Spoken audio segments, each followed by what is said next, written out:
Di tepian laut yang sama setiap hari, ada dunia yang muncul dan menghilang 2 kali sehari.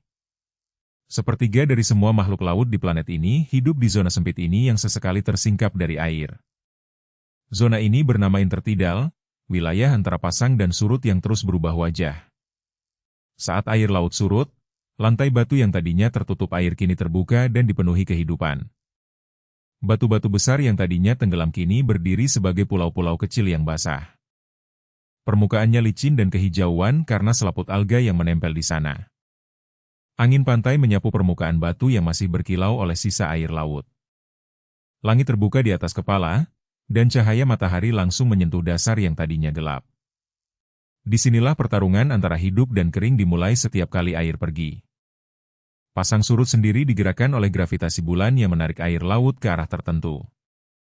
Bumi yang terus berputar membuat setiap pantai mengalami pasang dan surut pada waktunya sendiri. Saat air surut, kolam-kolam kecil terperangkap di antara celah batu. Kolam batu ini menjadi rumah sementara bagi ratusan makhluk yang tak sempat ikut arus pergi.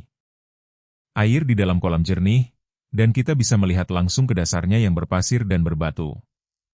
Di dasar kolam itu, bintang laut menempel pelan pada batu yang basah. Bintang laut bergerak pelan dengan lengan kecilnya menyusuri permukaan batu yang basah. Ia bukan ikan, melainkan kerabat dekat landak laut dan teripang. Di bawah setiap lengannya tersembunyi ratusan kaki kecil tak kasat mata yang membantu merayap. Bintang laut memakan kerang dengan cara menarik cangkangnya perlahan hingga terbuka. Ia punya kemampuan luar biasa untuk menumbuhkan kembali lengan yang putus. Di sisi lain kolam, anemon laut menari-nari ujung tentakelnya di arus yang lemah. Anemon laut tampak seperti bunga, padahal ia adalah hewan yang menangkap makanan dengan tentakel. Setiap tentakelnya dilengkapi sel penyengat halus yang melumpuhkan mangsa kecil. Anemon sering hidup berdampingan dengan kepiting yang memakai tubuhnya sebagai pelindung. Hubungan ini menguntungkan kedua belah pihak tanpa merugikan satu sama lain. Kepiting yang berlarian di batu memiliki cangkang keras sebagai baju zirah. Kepiting bergerak menyamping dengan cepat saat merasa ada bayangan mendekat. Ia menggunakan capit untuk memecah makanan dan untuk berkelahi memperebutkan wilayah. Kepiting kecil berwarna merah menyelinap di balik lekukan batu yang tajam. Ada juga kepiting yang berwarna ungu pucat, nyaris tak terlihat di antara alga.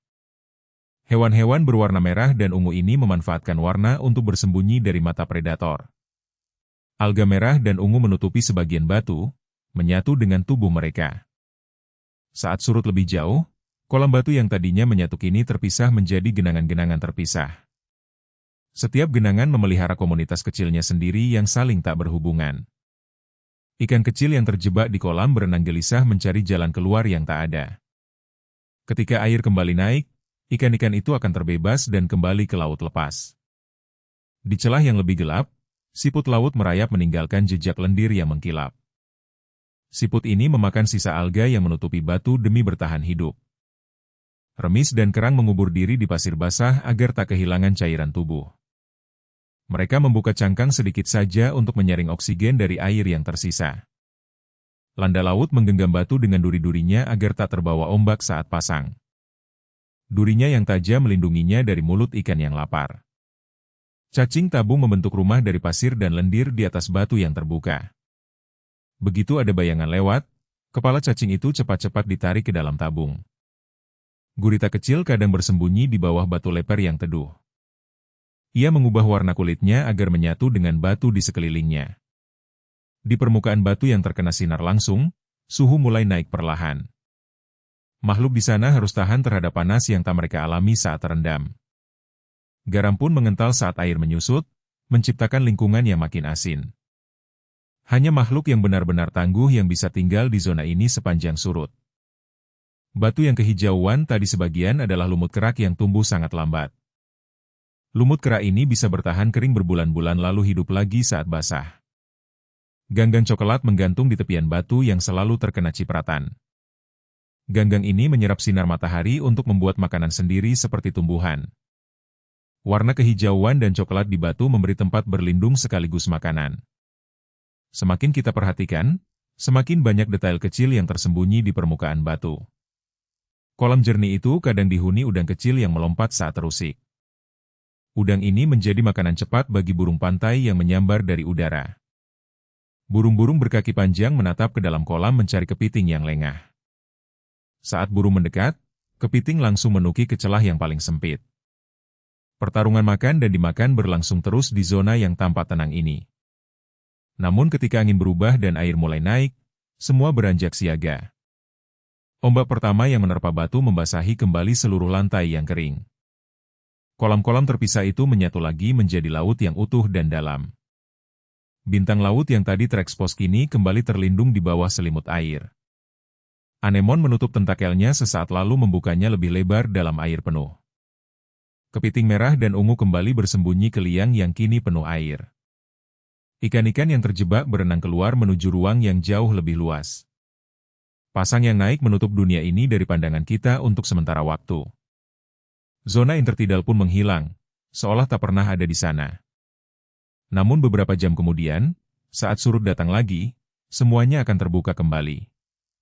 Siklus ini berulang tanpa henti, membentuk ritme kehidupan yang presisi. Setiap hari makhluk di sini belajar bertahan antara dua kondisi yang berlawanan. Mereka hidup di batas tempat laut bertemu darat, di ambang antara basah dan kering. Kehidupan di zona pasang surut membuktikan betapa lentur makhluk bisa beradaptasi. Batu basah kehijauan, kolam jernih, hewan merah ungu, dan langit terbuka bersatu di sini. Mereka membentuk ekosistem kecil yang rapuh namun luar biasa tangguh. Saat kita berjalan hati-hati di atas batu saat surut, kita menginjak rumah orang lain. Setiap langkah bisa menghancurkan cangkang atau meremukkan alga yang tumbuh bertahun-tahun. Membiarkan kolam batu tetap utuh berarti menjaga tempat bertahannya ratusan spesies. Zona intertidal adalah jendela kecil ke laut yang bisa kita lihat tanpa menyelam. Di sanalah kita menyaksikan bagaimana kehidupan memanfaatkan setiap detik yang tersedia. Ketika air pergi, kehidupan tak ikut pergi, ia hanya berpindah cara bertahan. Dan ketika air kembali, mereka menyambutnya sebagai kesempatan untuk bernapas lega. Dunia ini akan terus muncul dan menghilang selama bulan menarik air laut. Zona sempit di tepi pantai ini menyimpan lebih banyak kehidupan dari yang kita kira. Ia mengingatkan kita bahwa tempat terkecil pun bisa menjadi rumah bagi keanekaragaman yang besar. Surut memberi kita kesempatan langka untuk melihat laut dari sisi yang jarang tampak. Kolam batu yang tenang di bawah langit terbuka adalah laboratorium alam yang hidup. Bintang laut, anemon, kepiting, dan ratusan lainnya menunggu di sana tanpa suara. Mereka tak butuh penonton, namun kehadiran kita bisa menentukan nasib mereka. Menjaga pantai berarti menjaga pintu masuk ke dunia intertidal ini. Saat berikutnya air surut di depan mata kita, perhatikanlah lantai batu itu dengan saksama. Di balik kilau air yang tersisa, ribuan makhluk sedang melakukan hal terpenting. Mereka sedang hidup, tepat di ambang antara laut dan darat, tepat saat surut menyapa.